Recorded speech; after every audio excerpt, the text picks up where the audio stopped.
Bom dia, graça e paz em nome de Jesus. Deus te abençoe. Hoje é quinta-feira, dia 8 de fevereiro. Que o Senhor abençoe a tua vida, a tua casa com toda sorte de bênçãos em nome de Jesus Cristo. Afinal, este é o dia que o Senhor fez. Nele nós vamos nos alegrar. Amém? Glória a Deus. Quero te convidar a abrir aí a tua Bíblia no livro de Atos dos Apóstolos, capítulo de número 27. Estamos dando aqui sequência e chegando ao final. Amém? Mas estamos no penúltimo capítulo do livro de Atos dos Apóstolos e vamos estar completando mais um livro da Bíblia. Glória a Deus por isso. Amém? Já vimos Mateus, Marcos, Lucas, João, Atos, vimos Salmos, vimos já algumas epístolas e agora estamos terminando, como eu disse, quase terminando o livro de Atos dos Apóstolos. Quero então ler com você Atos capítulo de número 27, a partir do verso 1. Enquanto você abre aí, nós vamos orar. Pai, em nome de Jesus, nós te agradecemos por esta manhã, por esta quinta-feira, pedindo que o Senhor nos abençoe e abençoe as nossas famílias. Pedimos que o Senhor nos dê entendimento da tua palavra, compreensão, em nome de Jesus. Amém e amém. Glória a Deus. Então vamos ler aqui o capítulo de número 28, a partir do 27, desculpe, a partir do capítulo de número 27, nós vamos ver que agora Paulo, ele que estava preso em Cesareia, nós já falamos sobre isso, já alguns capítulos estamos falando sobre isso, ele agora vai ser finalmente enviado para a Itália, para Roma. Então, no capítulo 1, diz, versículo 1, perdão, diz: Quando foi decidido que navegássemos para a Itália, só um detalhe. Hoje, às 19 horas, nós temos o culto de louvor, de palavra, de adoração, de palavra, e você é o nosso convidado. Amém? Vamos hoje, 19 horas, adorar ao Senhor, receber o alimento dos céus, o pão dos céus, porque a palavra de Deus diz que não só de pão viverá o homem, mas de toda a palavra que sai da sua boca. Então, aqui, quando foi decidido que navegássemos para a Itália, ou seja, acabou essa estadia, esse tempo de Paulo em Cesareia, ele já estava lá há 2 anos, entregaram Paulo e alguns outros presos a um centurião chamado Júlio, da corte imperial. Então, agora, Paulo ele vai ser escoltado, ele vai ser levado aos cuidados, sob os cuidados desse centurião chamado Júlio. Embarcando num navio adramantino que estava de partida, eles então começam a fazer um caminho até eles chegarem num lugar chamado Bons Portos, perto da qual estava a cidade de Lazéia, isso no versículo de número 8. Nós vamos pular do 1 para o 8 agora, porque ali fala desse caminho que Paulo e, e, e esse centurião, né, estão fazendo para que Paulo possa voltar para Roma agora, para cumprir aquele propósito, aquela missão de testemunhar em Roma também a respeito de Jesus Cristo. E no versículo 9, que é onde nós vamos dar sequência à leitura agora, diz assim: Depois de muito tempo, tendo se tornado a navegação perigosa e já passado o tempo do dia do jejum, admoestava-os Paulo. Deixa eu explicar para você. Como terminou o tempo do dia do jejum, isso é final de setembro. Então, entre setembro e novembro, essa navegação em mar aberto naquela região era uma navegação muito perigosa. E a partir do final de novembro até fevereiro, não se navegava mais. Então, a navegação era completamente paralisada, não se fazia porque era o inverno, então eles paravam a navegação nesse tempo.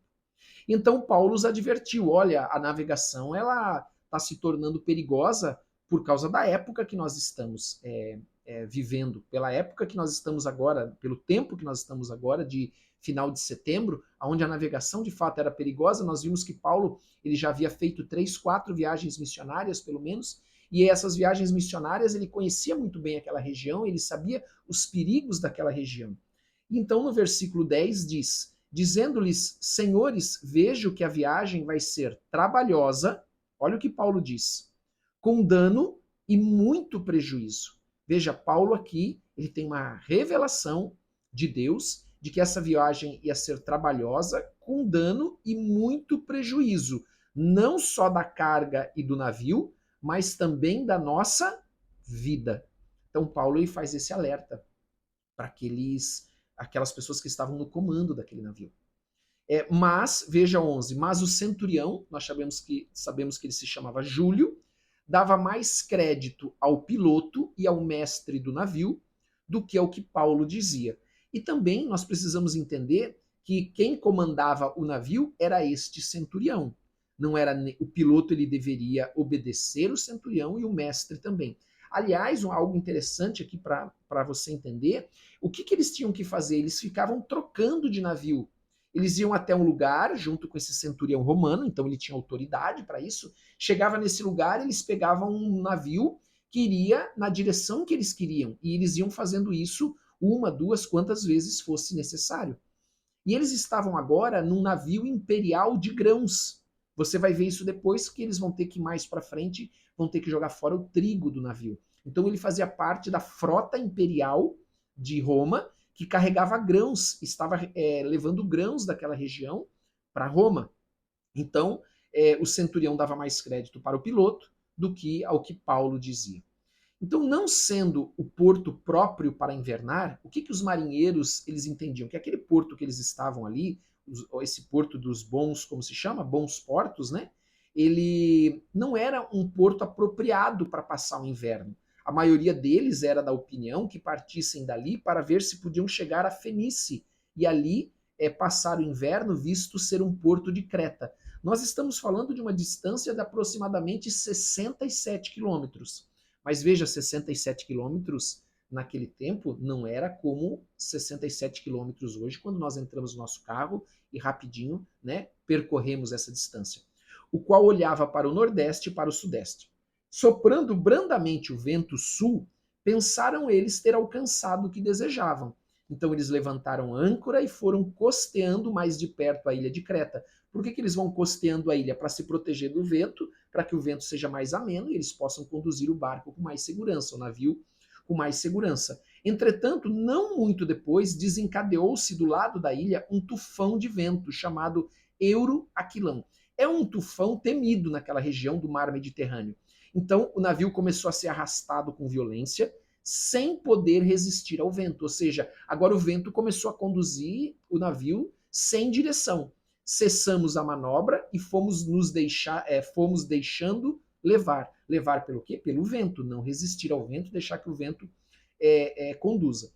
Passando sobre a proteção de uma ilhota chamada cauda, a custo conseguimos recolher o bote. E levantando este, usaram de todos os meios para cingir o navio. O que eles faziam? Eles amarravam o casco do navio, eles passavam cordas em volta do casco do navio e amarravam para que o navio, por causa do vento e das ondas que batiam no navio, não partissem o navio.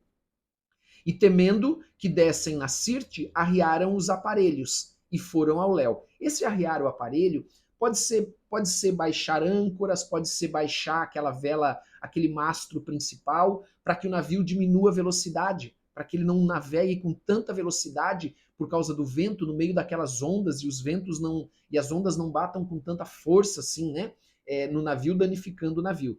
Então eles foram, no versículo 18, exatamente isso, açoitados severamente pela tormenta. No dia seguinte, já aliviavam o navio. Veja, é importante aqui nós pararmos e fazermos uma observação importante sobre o que nós estamos vendo aqui. Paulo ele está nesse navio, Paulo ele está cumprindo o propósito de Deus e ele está aqui enfrentando um momento difícil. Então não significa porque nós estamos fazendo a vontade de Deus que nós não vamos enfrentar momentos de luta, de dificuldades. As pessoas aqui, o centurião Júlio, o piloto, né, o mestre do navio, os marinheiros, eles não deram ouvido ao que Paulo falou. Muitas vezes não dão ouvidos ao que você fala, mas tem ao que você diz, aquilo que Deus mostra para você, aquilo que a palavra de Deus diz. Mas tenha a certeza de que o Senhor está com você. Não importa o vento, não importa o tufão que venha, não importa o tamanho das ondas, não importa o que esteja acontecendo, Jesus ele está no teu barco, em nome de Jesus. Ele não te abandona. Amém?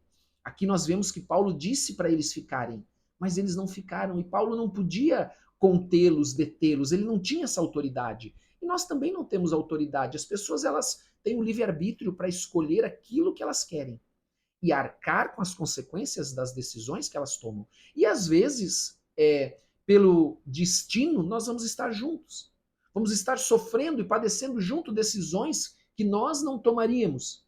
Mas a palavra de esperança e de fé para o teu coração nessa manhã é essa: Jesus, ele está com você. Mesmo que o teu barco esteja sendo açoitado, mesmo que o teu barco esteja enfrentando um tufão, um mar revolto, não se preocupe, Jesus está com você.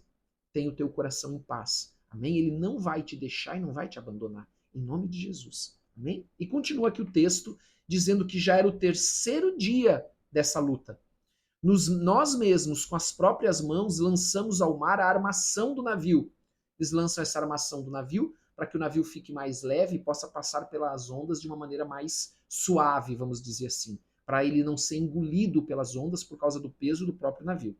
E não aparecendo havia já alguns dias nem sol nem estrelas, caindo sobre nós grande tempestade, dissipou-se afinal toda a esperança de salvamento. Olha que coisa, amados. Paulo está lá, mas ele sabia que o propósito de Deus ia se cumprir na vida dele. Escute isso, o propósito de Deus na tua vida ela vai se cumprir. Quando nós estamos no caminho de Deus, na vontade de Deus, ainda que estejam acontecendo tempestades ao nosso redor, à nossa volta, ainda que estejamos sendo açoitados. Então, aqueles homens perderam toda a esperança de salvação. E quando ele coloca aqui, olha só, caindo sobre nós grande tempestade, nós sabemos que o escritor de Atos é Lucas. Então, Lucas estava acompanhando Paulo nessa viagem, estava junto. Havendo todos estado há muito tempo sem comer, Paulo pondo-se em pé no meio deles, disse: olha que tremendo isso, amados. Olha a diferença que faz nós andarmos com pessoas que têm a mesma fé que nós, ou mesmo nós andarmos na palavra do Senhor, com fé, servindo a Deus. Amém? Em nome de Jesus. E disse: senhores, na verdade era preciso terem-me atendido e não partir de Creta para evitar este dano e esta perda. Veja, eles não lançaram os grãos ainda, o trigo. Lembra? Eu falei isso, fazia parte da frota imperial de grãos. Mas já agora vos aconselho, bom ânimo. Olha, essa palavra é para mim e para você hoje, para aqueles que estão passando por um dia ou uma semana com tempestades, com lutas que, como nós vemos aqui, já era o terceiro dia, já fazia muitos dias que eles não comiam. Diz aqui, vos aconselho, bom ânimo, porque nenhuma vida se perderá de entre vós, mas somente o navio. Porque esta mesma noite um anjo de Deus, de quem eu sirvo e de quem eu sou, esteve comigo, dizendo: Paulo, não temas. Essa palavra é para você nessa manhã. Não temas. É preciso que compareças perante César. Não foi essa a promessa de Deus? Não foi essa a palavra que Jesus deu a Paulo, que ele iria comparecer perante César para testemunhar?